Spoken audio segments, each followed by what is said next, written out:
Donc bamisa Congo faut dans respect mingi, il faut dans la reconnaissance na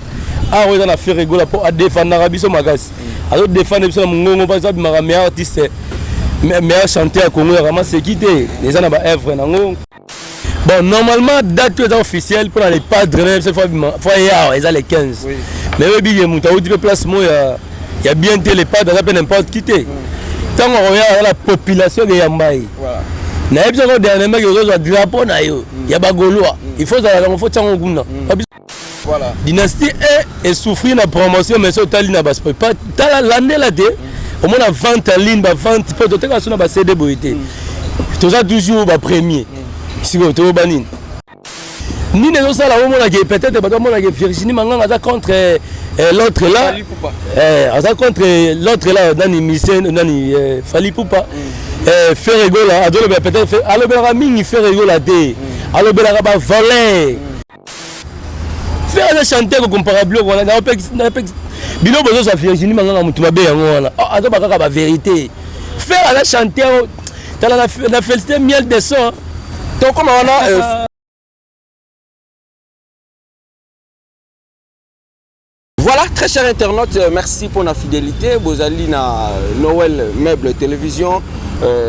La concept Nabiso réflexion du jour avec le boss. Donc très chers internautes, merci pour la fidélité Nabino, merci pour le partage, merci pour les commentaires, analyse. Il n'y a pas longtemps,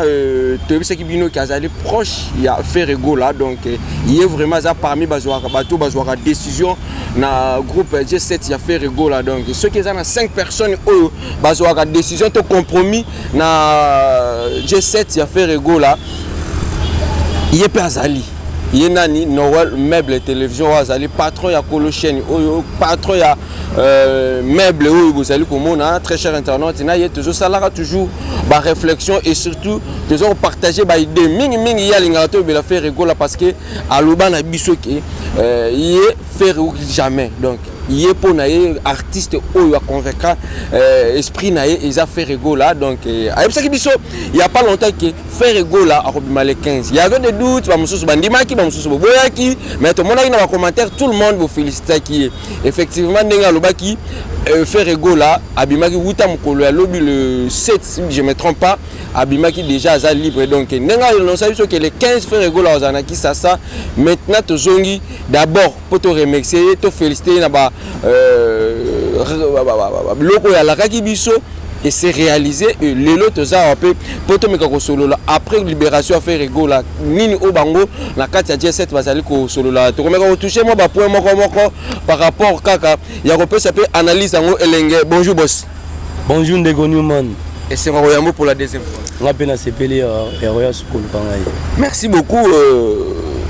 nena uti olobana sommaire na ngai ozali parmi ba proche oyo bazwa rappeler ba décision pembeni à faire rigola il y a pas longtemps to utaki ko sala yo analyse o to tunaki yo faire rigola zali boma oboyaki yango to tuni yo faire rigola est-ce ka ko bima facilement o yebisaki biso o pesaki biso date ya le 15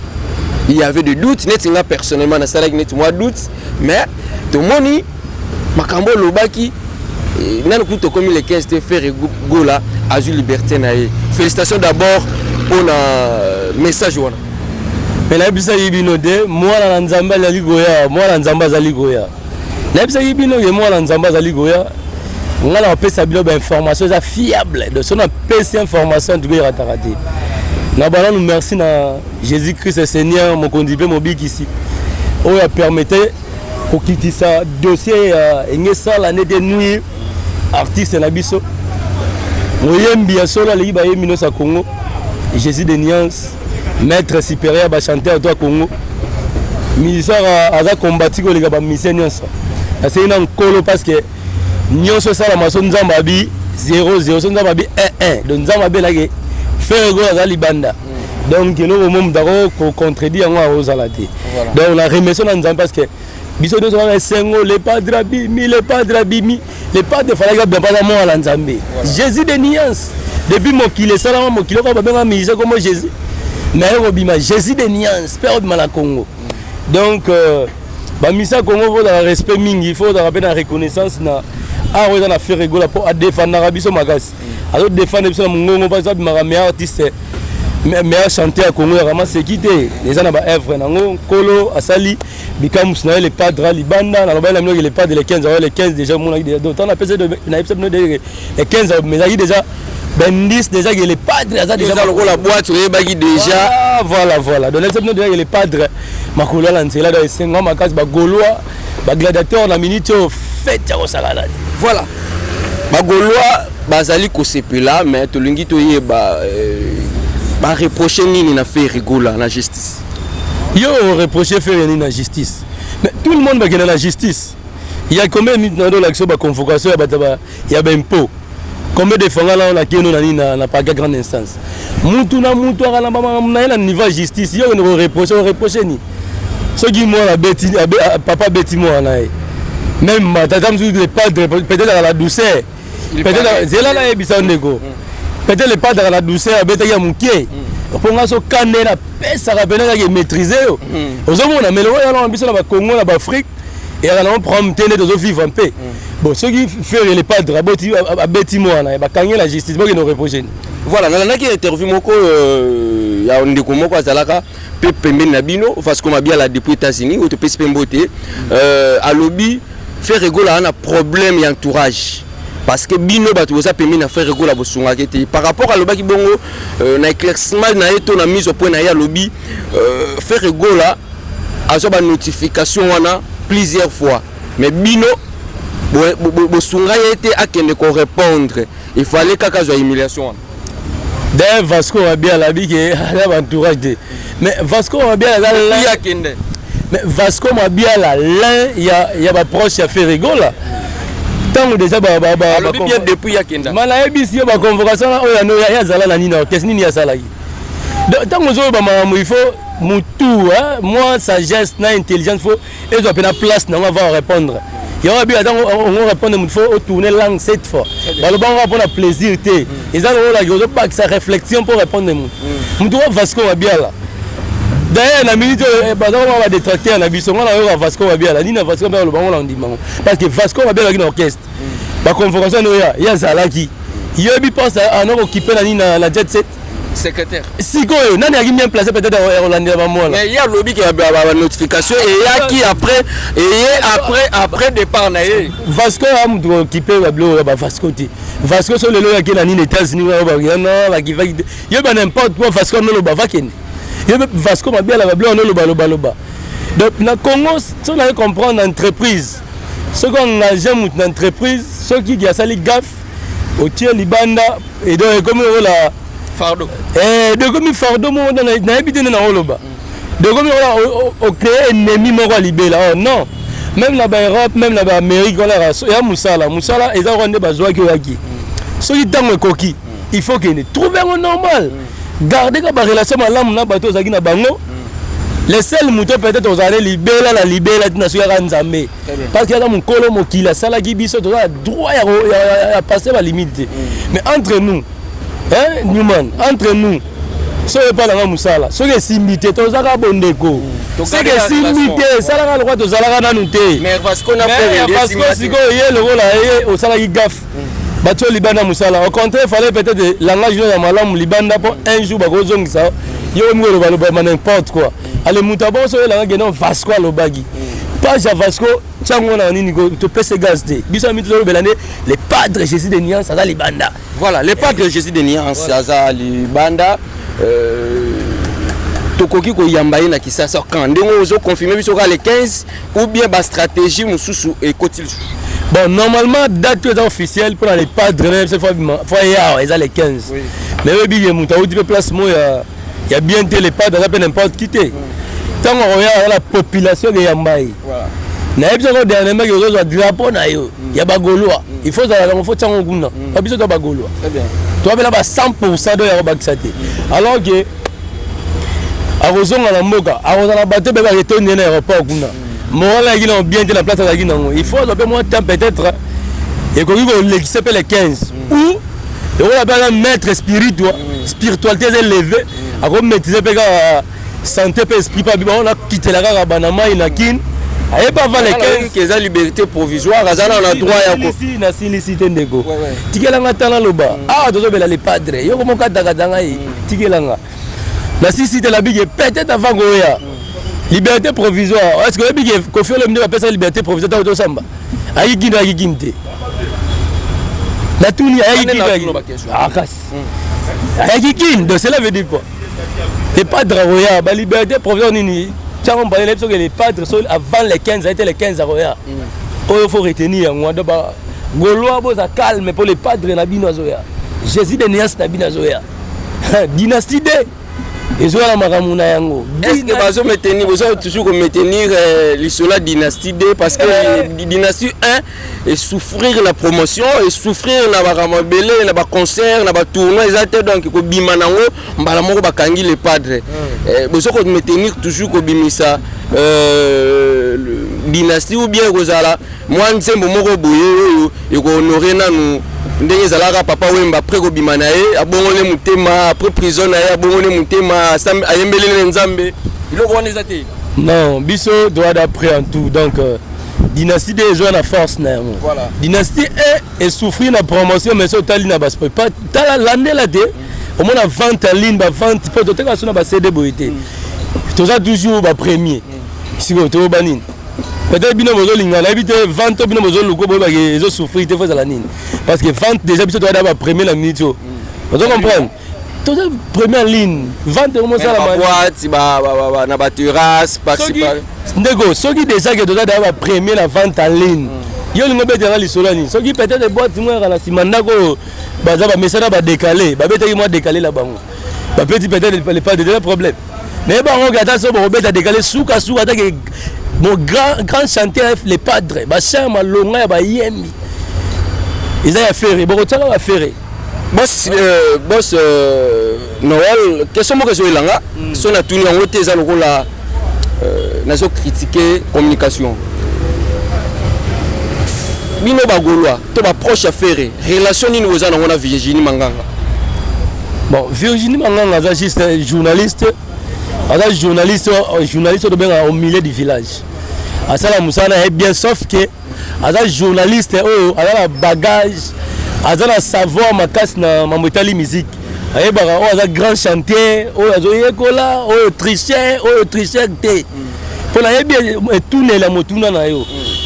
Donc ba fado Virginie azola dans là c'est parce que Ayebi Moussala là. Ayebi Moussala mais on dirait yonde mutozo faciliter communication là il paraîtrait aya rejoindre moi quelque chose et pas na yo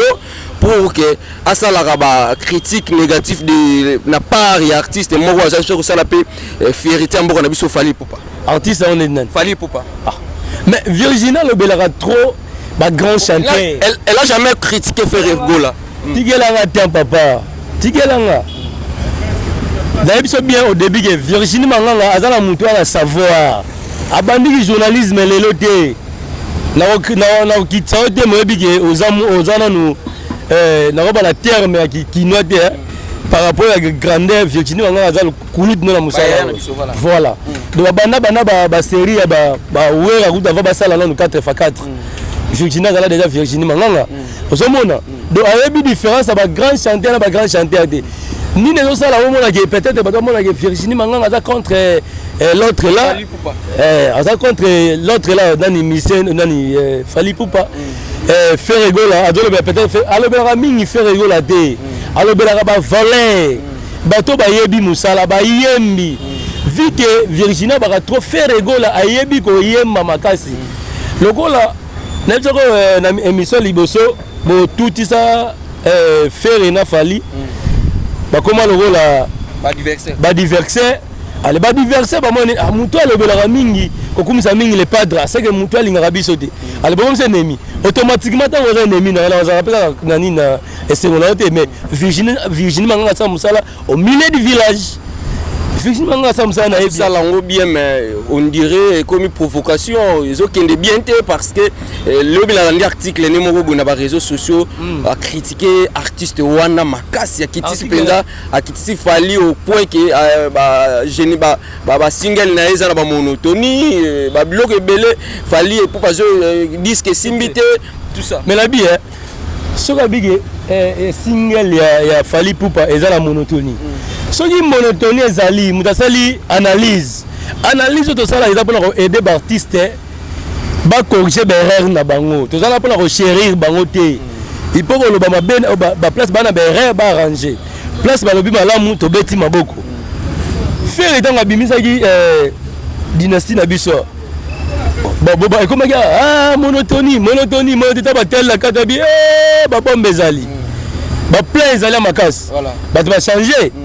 C'est à lui mais là il fallait pour approuver que non monotonie ba lobi la monotonie te mais celui Virginie ba na monotonie il fallait chérir non monotonie ça que la monotonie que la monotonie c'est que sani comparaison à dynastie na Tokos World de dynastie ba bino ba comparer on te faire chanter papa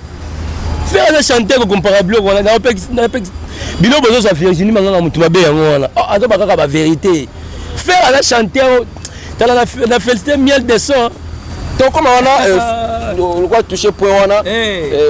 miel de son les qui a fait rigoler c'est plan musical les qui n'a pas na âge à honorer grand frère naé à rendre hommage depuis tant wazaki na prison bino bogoloa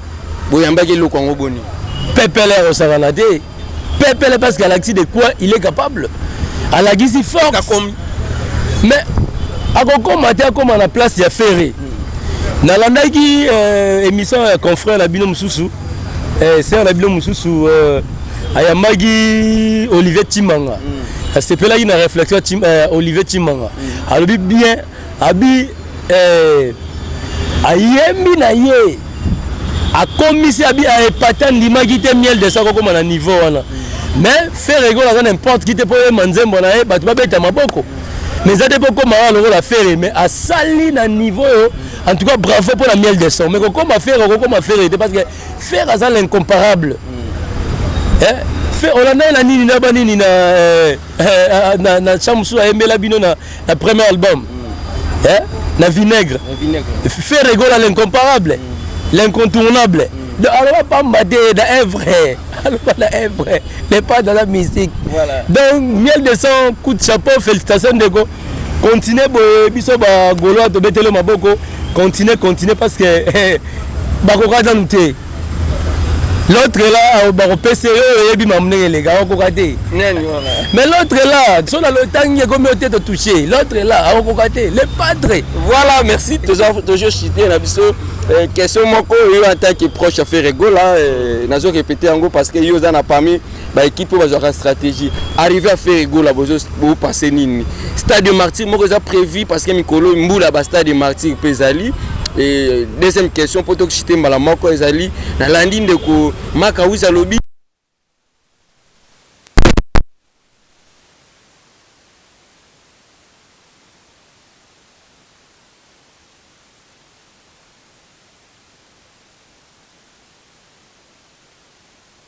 mais monotonie bien comme trop la maman martyr papa ba martyr on ba jibela ba oya ba beta la rabé boité ouais comme monotonie dans les gars et puis là-bas il a décidé la lobelation maman martyr